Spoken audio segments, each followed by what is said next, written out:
Tadi saya penasaran cerita soal Mbah Alun menjadi seorang mualaf kalau nggak salah di usia 23 tahun.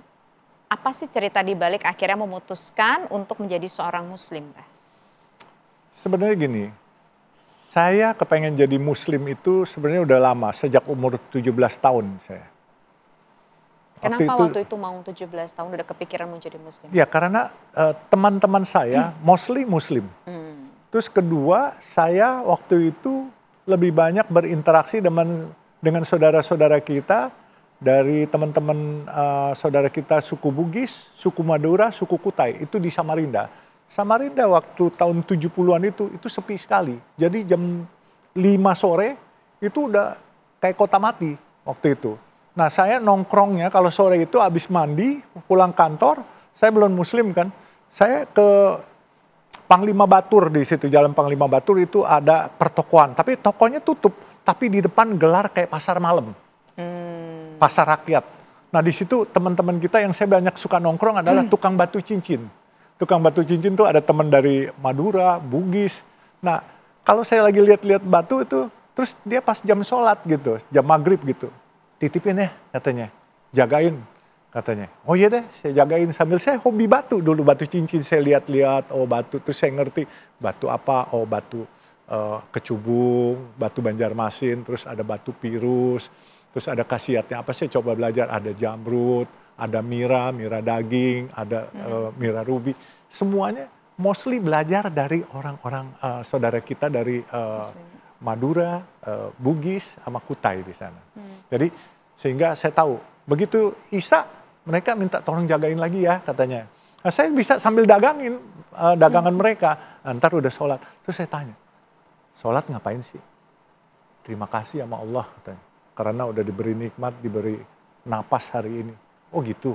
Terus saya suka ke Jakarta, saya berinteraksi sama teman-teman saya lagi. Juga pada saatnya mau main, ibunya bilang, sholat dulu, sholat dulu, sholat dulu. Saya tanya lagi, kenapa sih? Oh dia bilang lagi, terima kasih sama Allah. Hari ini udah dikasih nikmat. Akhirnya saya lihat, mereka disiplin ya, sehari 5 kali ya. Dia bilang, kalau udah buat dosa langsung katanya ingat-ingat supaya nggak buat dosa lagi, jadi harus sholat gitu. Ya akhirnya kalau masuk Islam itu bukan karena kita berpikir rasional saja, tetapi kalau bukan panggilan, bukan hidayah, nggak bisa. Ya kan? Nah akhirnya saya dapat hidayah, waktu itu saya datang ke Buya Hamka. Itu tahun 81 kalau nggak salah. Saya datang ke Buya Hamka, bukan ke Buya Hamka sebenarnya, ke Masjid Agung Al-Azhar. Waktu itu saya kepengen tanya, karena sebelumnya saya baca di majalah ada seorang teman dari Samarinda masuk Islam di Al-Azhar, sehingga saya datang. Terus saya dibawa sama sekretaris Masjid Al-Azhar yaitu Ustadz Zaini, dibawa ke Raden Patah Tiga sebelahnya nih, rumahnya Buya Hamka. Nah waktu Buya ketemu saya, dia tanya kenapa? Oh enggak, saya mau masuk Islam. Itu baru pertama kali baru pertama kali ketemu Buya. Saya mau masuk Islam, saya ceritakan. Lalu Buya bilang, ya kalau mau masuk Islam aja. Saya bilang, enggak, saya mau belajar dulu. Nanti besok-besok saya balik lagi. Terus Buya bilang, harus sekarang. Lah saya bilang, kok maksa Buya? Buya jelaskan, nah begini katanya. Buya akan dosa kalau kamu pulang dari sini, kenapa-napa, terus sampai meninggal sebagai bukan orang Islam, dosanya Buya yang tanggung katanya. Saya terkejut juga. Oh sampai begitu? Iya nak katanya. Ayo udah katanya, kalau memang udah niat, nawatulnya udah bulat, ayo kita syahadat. Saya bilang saya nggak bisa baca Buya, saya bilang. Udah ikutin Buya. Akhirnya dia pegang salaman, udah ikutin Buya. Asyhadu alla ilaha illallah, asyhadu anna Muhammadar Rasulullah. Udah kamu become muslim katanya. Saya bilang, udah Buya, ya udah, dan semua insya Allah dosa-dosamu yang lama diampunin. Kamu bersih sebagaimana seorang bayi katanya. Alhamdulillah saya bilang. Terus sudah tuh, kemudian saya pulang, 1 bulan, 2 bulan kemudian saya dipanggil oleh Itu Buya. waktu itu masih kuliah, Mbah? Atau Saya lagi sudah bekerja? Kuliah, tapi setahun terus berhenti. Nah itu saya dipanggil, saya ingat dipanggil hari Senin, terus Buya bilang nanti hari Kamis datang. Kenapa Buya? Saya mau bikin syukuran. Syukuran apa? Udah, kamu datang aja. Tahu-tahu syukuran saya diumumkan sebagai anak ideologisnya Buya Hamka. Dikasih cincin, cincinnya masih ada sampai Itu sekarang. baru pertama kali ketemu, dibantu untuk masuk Islam, kemudian syukuran jadi anak ideologis? Enggak, sering ketemu, Oh. akhirnya saya suka interaksi, Oh, iya. tanya-tanya ilmu beliau, dan saya nggak belajar di buku, kitab-kitab enggak. Beliau ceritakan jadi manusia bagaimana, apa semua. Jadi saya otodidak aja belajar gitu dari Buya gitu. Nah kemudian terus dia bilang, ikut. Nah waktu itu Buya cuma pesan, kamu harus berdakwah di teman-teman kamu, komunitas kamu. Ajak mereka kembali ke agama leluhur mereka. Karena agama leluhur mereka itu sebagian besar adalah muslim dulu. Di daerah Tiongkok itu semua daerah banyakan muslim, tapi diberangus.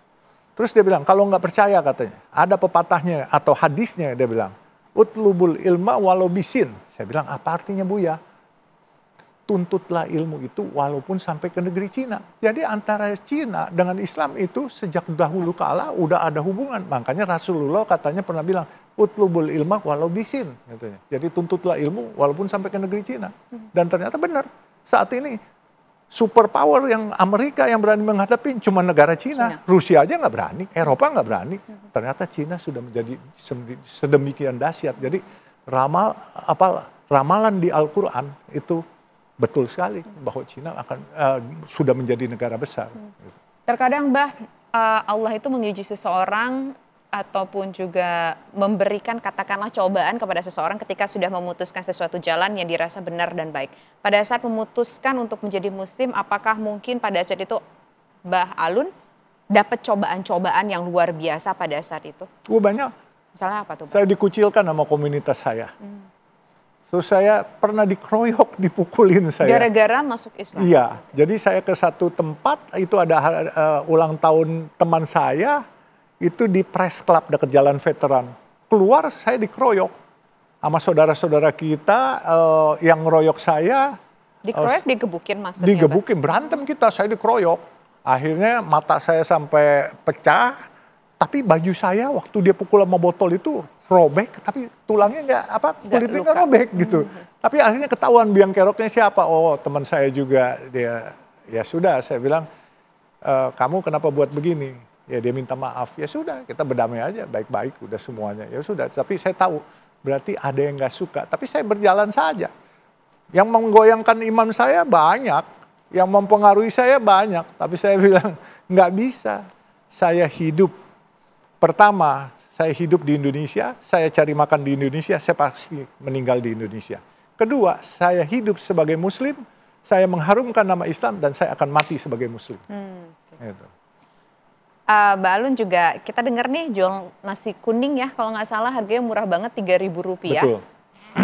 Ini kenapa sih jual nasi kuningnya Rp3.000? Apa yang ingin dicari dengan Rp3.000 tersebut? Kalau memang untuk membantu orang, kenapa nggak digratisin aja sekalian? Apalah arti Rp3.000 begitu bagi seorang Mbak Alun misalkan begitu? Betul, benar.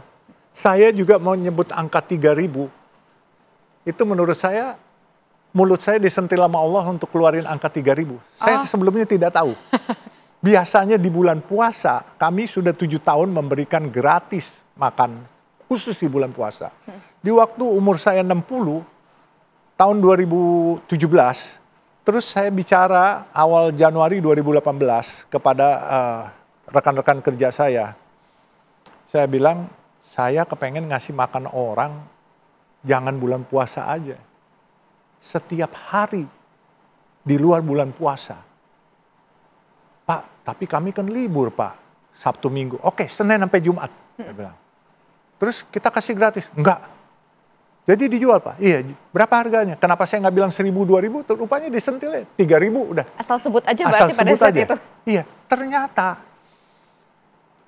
saya bilang 3.000, terus saya bilang nggak boleh dibawa pulang. Harus makan di tempat, saya bilang. Dan dia tanya, pakai catering mana, Pak? Ngapain pakai catering? Masak sendiri. Warung Tegal sempat banyak. Pak, kenapa nggak pakai catering lebih murah? Kamu nyari murah atau nyari berkah? Kalau nyari murah, kamu boleh pakai catering. Tapi kalau nyari berkah, kamu bagi si kaum duafa, jangan mematikan yang UMKM. UMKM harus dihidupkan, kaum duafa juga harus dihidupkan. kitanya dapat berkah, merekanya juga dapat berkahnya, si UMKM Warung Tegal, terus si kaum duafanya juga dapat. Jadi semuanya dapat, everybody happy jadinya.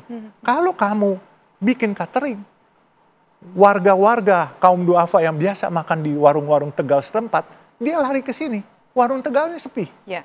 Ya kan? Mereka mencari nafkah, warung Tegal itu UMKM, untuk anak-anaknya sekolah. Kita jualan 3.000 untuk mencari barokah. Pada saatnya kalau mereka sepi warungnya, yang ada bukan barokah yang kita dapat, sumpah serapah. Betul. Saya bilang, jadi kita harus berdayakan. Makanya setiap warung nasi kuning yang saya buat, itu nasi kuningnya saya beli dari warung. Misalnya ada 4 warung, ayo giliran. Hari Senin warung pertama, Selasa warung kedua, selanjutnya 3, 4, gantian. Supaya nggak berantem. Dapat semua ya, Semuanya Mbak, dapat. Iya. Nah itu juga, konsep itu tidak in my mind, tapi learning by doing. Terus saya bilang juga, kenapa nggak digratisin? Gratisin bisa kok, bukannya nggak bisa. Kalau digratisin, satu, yang nggak membutuhkan ikut ngambil. Kedua, sadakonya saya monopoli. Pahalanya saya juga monopoli. Gitu. Karena apa? Saya pernah mengalami di kantor Palang Merah Indonesia DKI, Keramat Raya 47. Saya sedang melayani, tukang parkir makan.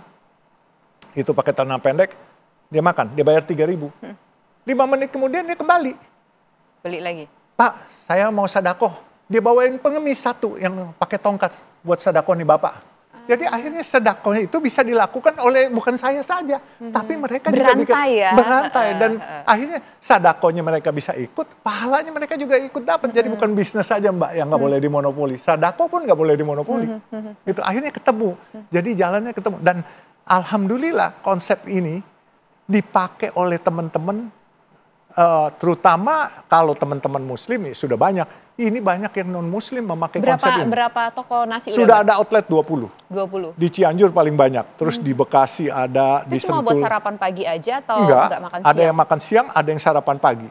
Jadi kita jual 3.000 dan kita harus makan di tempat. Nggak boleh dibawa pulang, karena kalau dibawa pulang terlalu kreatif, nanti dijual lagi yang ngantri ntar nggak kebagian. Hukum dagang kan begitu.